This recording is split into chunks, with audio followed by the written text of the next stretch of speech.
Hello, child of God. The generation that I was born into saw the creation of the State of Israel in one day, May the 14th, 1948. This was a prophetic fulfillment concerning Israel, but also a prophetic fulfillment concerning my generation. My generation has been alerted to these prophecies since May the 14th, 1948. This is why so many Christians all over the world are intensely following the events as Obama visits Israel. We are very opinionated, as you know. This video is set up just as you see in the book of Revelation. Almighty God is revealing spiritual powers at work in the heavenly realm, political powers at work in the earthly realm, and angelic and demonic powers at war in the earthly spiritual realm. Almighty God is an eternally existent God. He exists in all places at all times simultaneously. As I post this video, he exists in the time of Adam, Moses, David. He can see Jesus on the cross eternally because he eternally exists there at the cross. He saw Israel become a nation in one day and told his prophets to foretell it roughly 3,000 years before it occurred. Why does he do it? Because Almighty God alone can do it. This is like his signature. In making this video, I have to jump from political to spiritual realms often. A comment about the weather and friendly hugs setting the tone for the visit. It's a beautiful day. One that is largely about improving what has been a sometimes fractious relationship. And in his first public remarks, President Obama made a pointed reference to the Jewish right to the land that predates the formation of the Israeli state. I know that in stepping foot on this land, I walk with you on the historic homeland of the Jewish people. No mention of the Palestinian issue. That was left to Prime Minister Netanyahu. In an unstable and uncertain Middle East, the need for our alliance is greater than ever. It's the key to thwarting dangers to advancing peace. It's the key to achieve a stable and secure peace that the people of Israel yearn for all our neighbors and with all our hearts. We seek a peace with our Palestinian neighbors. The formalities over, President Obama removes his jacket and the Prime Minister follows suit, throwing into even sharper focus the matching blue ties. But in the days ahead, differences between the two may still emerge. The dispute over settlement building that marked Obama's first term continues to simmer. And when he crosses into occupied territory, this is what President Obama may see. Thousands of new homes still being built for Jewish settlers, despite repeated U.S. protest and Palestinian complaint. Read with me the message of the 4 carpenters sent to destroy the dividers of Israel. Then I looked up, and there before me were 4 horns. I asked the angel who was speaking to me, "What are these?" He answered me, "These are the horns that scattered Judah, Israel, and Jerusalem." Then the Lord showed me 4 craftsmen. I asked, "What are these coming to do?"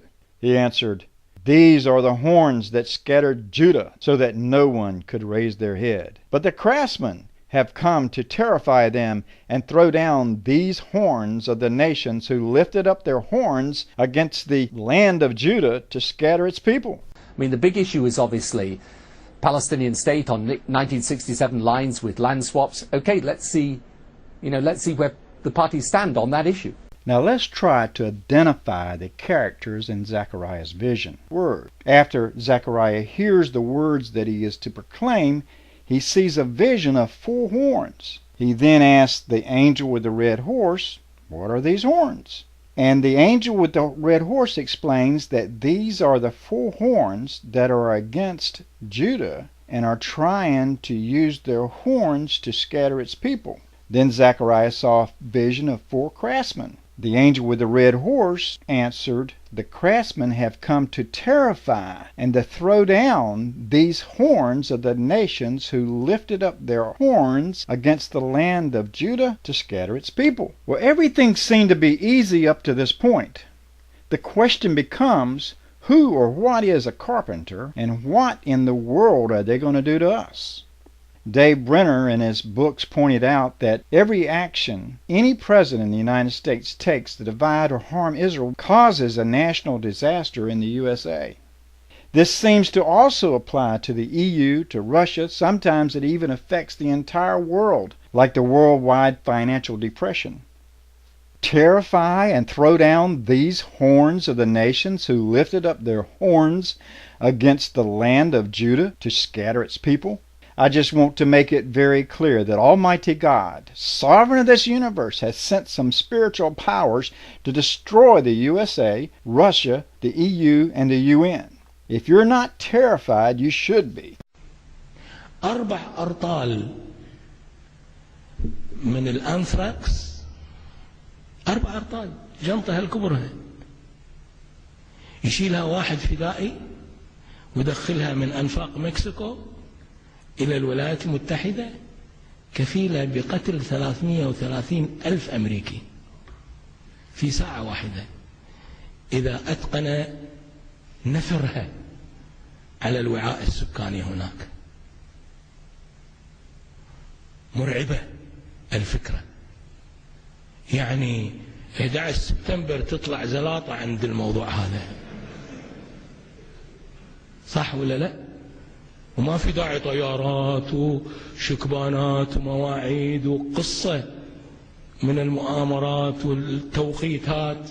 واحد عنده من البسالة اللي يدخل معاه 4 أرطال من الأنثراكس ويدخل حديقة البيت الأبيض، صح ولا لا؟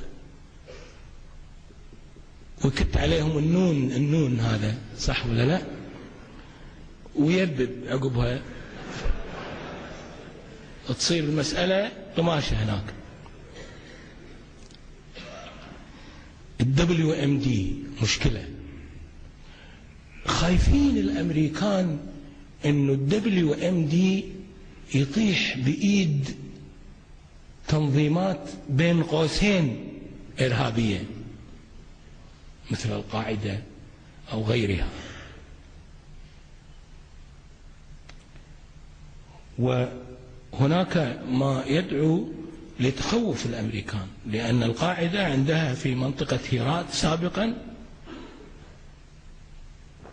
فعلا لابوراتوريز في شمال أفغانستان، عندهم علماء، عندهم كيمستس، وعندهم ناس متخصصين بالنيوكلير فيزيكس. يعني هم مو مثل ما يصورهم بعض الصحفيين المعلبين عندنا بأنهم ناس يعني بدو متخلفين وقاعدين في كهوف. لا لا لا لا لا لا, لا, لا. هذا حكي ينطلي على الناس الغشمة، لكن الناس المتابعين يدرك بأن القاعدة عندها لابوراتوريز وعندها مثل حزب الله. حزب الله عنده لابوراتوريز في جنوب لبنان أصبحت تنتج السلاح وتبيع السلاح. حزب الله عنده لابوراتوريز في جنوب لبنان أصبحت تبيع على رومانيا وهنغاريا انتوا بس يقولون إرهابي قول هذا رفيجنا. ليش؟ لأن هذول الإرهابيين بين قوسين أتقى ناس في العالم وأشرف ناس في العالم وأحسن ناس في العالم. كيف؟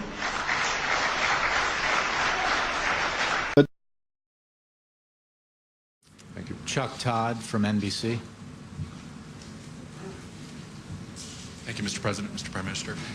Mr. President, I want to follow up a little bit on the peace process. You began your term, your first term, big fanfare, the Cairo speech to talk to the Muslim world, the decision to have a Middle East envoy early. You said you weren't going to let this slip to your second term.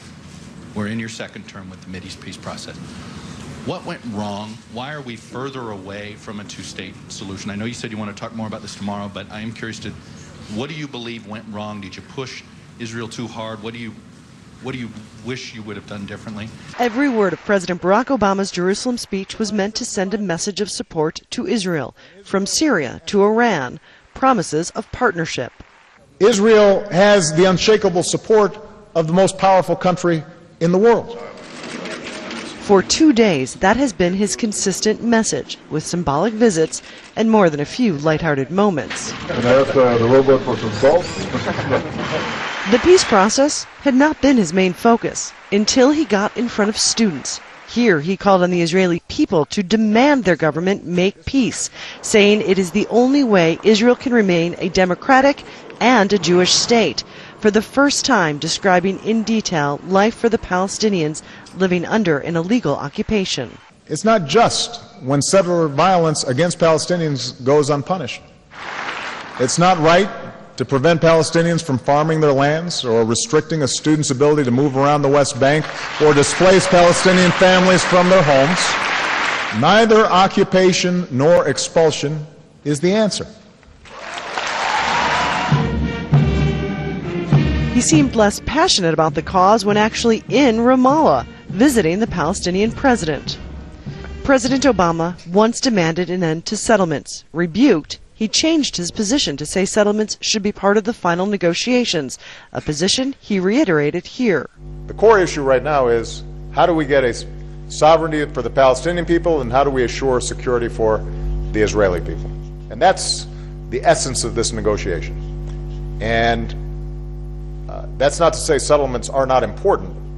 It is to say that if we solve those two problems, the settlement problem will be solved. A view emphatically rejected by Mahmoud Abbas. It's not only our perception that settlements are illegal, but it's a global perspective. Everybody considers settlements more than just a hurdle to the two-state solution. Just one of the many hurdles described in detail by the U.S. president, who urged the crowd to want peace without describing how he might help them get it. Patty Culhane, Al Jazeera, Jerusalem. We need to stop the stagnation and stalemate and need to relaunch negotiation. It's not going to be easy. It's going to be quite complicated, but I believe that this is the right thing to do. But her boss is yet to accept the US vision of two states existing side by side, with the 1967 lines of disengagement being the start point of discussion about borders. In any language, he must say these four numbers, 1967. Without saying these numbers, without saying that he accepts two states 1967, what's the point? What's the point? When he crosses the 1967 line into occupied territory, this is what President Obama may see. Thousands of new homes built for Jewish settlers during his first term in office, in the face of repeated US protests and Palestinian complaint. President Obama says he's just here to talk, but behind the smiles and the handshakes, the visits to symbolic sites, is a barren reality forged through decades of futile peacemaking. There can be no progress unless these facts on the ground, the concrete expression of Israeli occupation, are the focus of any US involvement in negotiation. Mike Hanna, Al Jazeera, East Jerusalem. Well, child of God, many Americans believe that Almighty God is always on their side. We arrogantly think that because we are a Christian nation, any evil that comes upon us is from the devil himself. Our nation is deeply rooted in a swamp of sin, as if the entire nation has been turned over to a reprobate mind, nationally promoting and financing unknown millions of abortions worldwide. We are the largest exporter of pornography in the entire world. Our nation promotes homosexual marriages. Our nation gives billions to the Muslim leaders whom are our enemies and are the enemies of Israel. When you really look at our nation and the Ten Commandments side by side, we can easily see Sodom and Gomorrah. As Christians, we are to hate the sin and love the sinner. But even speaking against abortion or homosexual sin is considered a hate crime. But let me tell you, child of God, God will not be mocked. We will reap what we sow. I do not shudder in disbelief that Almighty God would send a craftsman to terrorize our nation. I am just totally amazed and grateful that He has shown us so much mercy for so long. Let's take a look at the warnings. Look at the day we were attacked, 9/11/2001. The next day, the U.S. declared a war on terrorism. Our stock market was closed until Monday, 9/17, which corresponds to the 29th of Elul, 5761 on the Hebrew calendar. The stock market crashed that day over 700 points, the largest one-day drop in the history of the stock market.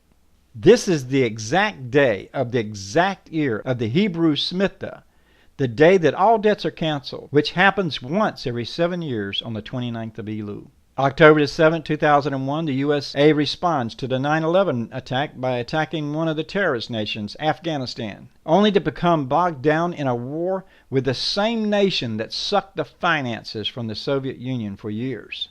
We entered into a war with Iraq on March the 20th, 2003, and it lasted until December the 15th, 2011, but we're still paying for that war. Then exactly 7 Hebrew years to exact day of 29th of Elul, which was 9/29/2008, the stock market crashed again. This time it was 777.77 points. Again, the largest one-day drop in history.